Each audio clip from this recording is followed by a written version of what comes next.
పనుడు వెళ్లిన ప్రతి ఊర్లో మొదటి పని చివరికి గంప. మొక్కలు నాటాడు, ఫ్యామిలీ వచ్చింది. బట్టలు ఉతికాడు, చెట్లపై ఎగిరాయి. భోజనం వడ్డించాడు, పెళ్లి పాడైంది. ఇంతకీ ఈ పనుడు మూర్ఖుడా లేక మేధావియా? ఇది పనుడు కథ, నవ్విస్తూ బుద్ధి చెప్పే కథ. ఇక కథలోకి వెళ్తే అనగనగా ఒక ఊరు. ఆ ఊరిలో కల్మషం లేని ఒక ఫ్యామిలీ ఉంది. ఆ ఫ్యామిలీకి ఎన్నెల నుంచో సంతతి లేదు. ఎన్నో నోములు నోచిన తర్వాత చాలా కాలానికి ఒక కొడుకు పుడతాడు. అయితే ఆ కొడుకు కొంచెం మందబుద్ధి. ఎవరు ఏం చెప్పినా సరే వినేవాడే కాదు. ఈ అబ్బాయి పేరే పనోడు, మన హీరో. సారీ, ఈ కథకు హీరో. ఇంట్లో పనోడు వాళ్ళ అమ్మ నాన్న చెప్పే మాటలను వినేవాడే కాదు. అలా కొన్నాళ్ళకి వాళ్ళ అమ్మ నాన్నతో పనోడికి చాలా పెద్ద గొడవ అవుతుంది. ఆ గొడవ తర్వాత పనోడు ఇంటిని వదిలి వెళ్లిపోతానని చెబుతాడు. అప్పుడు వాళ్ళ నాన్న నవ్వుతూ, ఇంకా నువ్వు ఎన్ని రోజులు బయట ఉంటావో నేను చూస్తా అని కోపంగా అంటాడు. ఇప్పుడు పనోడు, మీ అవసరం నాకు ఇంకా లేదు, నా తెలివితేటలు మీకు తెలియదు, లోకంలో నాకంటే తెలివైన వాడు ఎవరూ లేరు అని సవాల్ చేసి పాత డబ్బాను పట్టుకుని ఊరు వదిలి వెళ్లిపోతాడు. దారిలో ఆకలి వేసి ఒక చెట్టు దగ్గర కూర్చుంటాడు. ఒక పక్షి గూడు కట్టుకుంటూ ఉంటుంది. అయ్యో పిచ్చుకమ్మ, నీ గూడుని తిరగలేసి కట్టుకుంటున్నావు అని చెప్పి ఆ గూడుని నేలపై వేస్తాడు. కాసేపటికి వర్షం వచ్చి ఆ గూడు ఆ వర్షం నీటిలో కొట్టుకుంటూ వెళ్ళిపోతుంది. చూసావా, నేను చేసిన పని వల్ల నీకు స్నానం కూడా దొరికింది అని నవ్వుకుంటూ చెబుతాడు. ఆ తర్వాత మన పనోడు అలా వెళ్తూ ఉండగా ఒక ఊరు కనిపిస్తుంది. ఆ ఊర్లో ఏదైనా పని దొరుకుతుందో ఏమో అని ఆ ఊర్లోకి వెళతాడు. పనుడు ఒక చాకలివాడికి కలుస్తాడు. చాకలివాడు పనుడికి, నీకు బట్టలు ఉతకడం వచ్చా అని అడుగుతాడు. ఉతకడం ఏంటి, ఉతికి ఆరేస్తాను, బట్టల ప్రాణాన్ని తీస్తాను అని గర్వంగా చెబుతాడు. పనుడికి కొన్ని బట్టలు ఇచ్చి వాటిని చెరువు దగ్గర తీసుకువెళ్లి ఉతికి ఆరబెట్టు అని చెప్పి వెళ్ళిపోతాడు. పనుడు ఆ బట్టలను చెరువు దగ్గర తీసుకువెళ్లి బాగా ఉతకమన్నారు కదా అని బట్టలు ఉతికే రాయిపై బట్టలను చితక బాదాడు.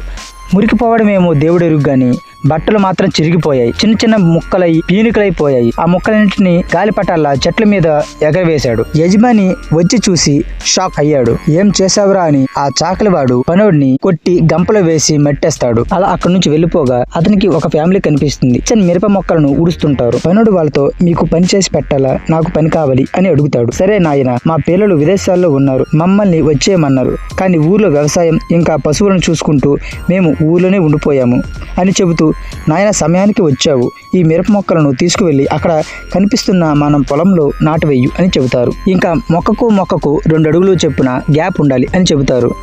మన పనోడు ఆ మొక్కలను తీసుకువెళ్ళి ఆ ఎకరా కనిపించే మడిలో మొక్కలు స్పీడ్గా నాటివేస్తాడు.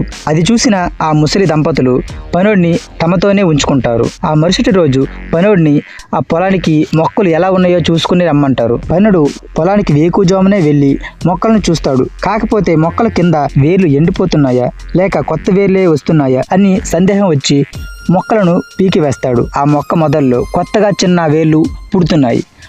సరే బాగానే ఉంది, మిగతా మొక్కలు ఎలా ఉన్నాయో చూద్దామని మిగతా మొక్కలన్నింటినీ కూడా పీకివేస్తాడు. అది చూసిన ఆ దంపతులు పనోడిని కొట్టి అదే గంపలో వేసి మట్టేస్తారు. పనోడు అక్కడి నుంచి పారిపోయి వేరే ఊరికి చేరుకుంటాడు. ఆ ఊర్లో చిన్న ఫంక్షన్ అవుతుంది. ఆ ఫంక్షన్లో ఏదైనా సాయం చేద్దామని అక్కడికి చేరుకుని, మీకేమైనా సాయం చేయాలా అని అడుగుతాడు. ఆ ఫంక్షన్ తాలూకు యజమాని, పనడా నువ్వు ఆకులు వడ్డించు, ఆకులు ఎగిరిపోకుండా కొద్దిగా నీటిని చల్లు అని చెబుతాడు. నిజమే, ఆకులు ఎగిరిపోతాయి కదా అని మన పనోడు ఏకంగా చెరువుల నుంచి మోటార్ని తీసుకువచ్చి ఆకులపై నీటిని చల్లివేస్తాడు. భోజనానికి కూర్చున్న వారందరూ తడిసి ముద్దయిపోయారు. ఏం చేశావురా అని గట్టిగా ఆ యజమాని పనోడితో అడుగుతాడు. ఆకులు ఎగరకుండా చేశాను అని చెబుతాడు. ఆ యజమాని ఆ పెళ్లికి వచ్చిన బంధువులందరూ పనుని కొట్టి గంపలో వేసి మట్టేస్తారు. అలా ఆ ఊరి నుంచి కూడా వెళ్ళిపోతాడు.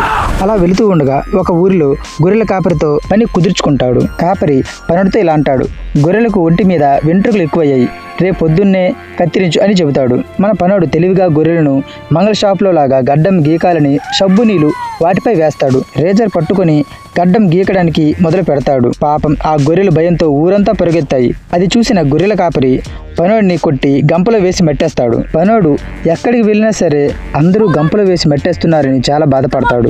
పనోడు తిరిగి తన ఇంటికి వెళ్ళిపోతాడు. దారిలో తండ్రి ఎదురుపడి, ఎలా ఉంది నాయన బయట లోకం అని అడుగుతాడు. అని అడిగిన పనోడు నీరసంగా ఇలా అంటాడు, నాన్న, లోకంలో అందరూ రివర్స్ లోనే ఉన్నారు, నా మేధస్సుని ఎవరూ అర్థం చేసుకోవడం లేదు, నన్ను గంపలో వేసి మట్టం తప్ప వాళ్ళకేమీ తెలియదు అని చెబుతాడు. అప్పుడు వాళ్ళ నాన్న నవ్వుతూ, అరే నాయన, పనోడు అంటే చెప్పిన పని చేయడమే కాదు, చెప్పిన పనులు అర్థం చేసుకుని పని చేయడం అని బుద్ధి చెప్పి ఇంట్లోకి తీసుకువెళ్తాడు. అప్పటి నుంచి పనోడు పనుడిలా కాకుండా జ్ఞానిలా మారాడు. ఇలాంటి మరిన్ని వీడియోల కోసం మన ఛానల్ సబ్స్క్రైబ్ చేసుకోండి.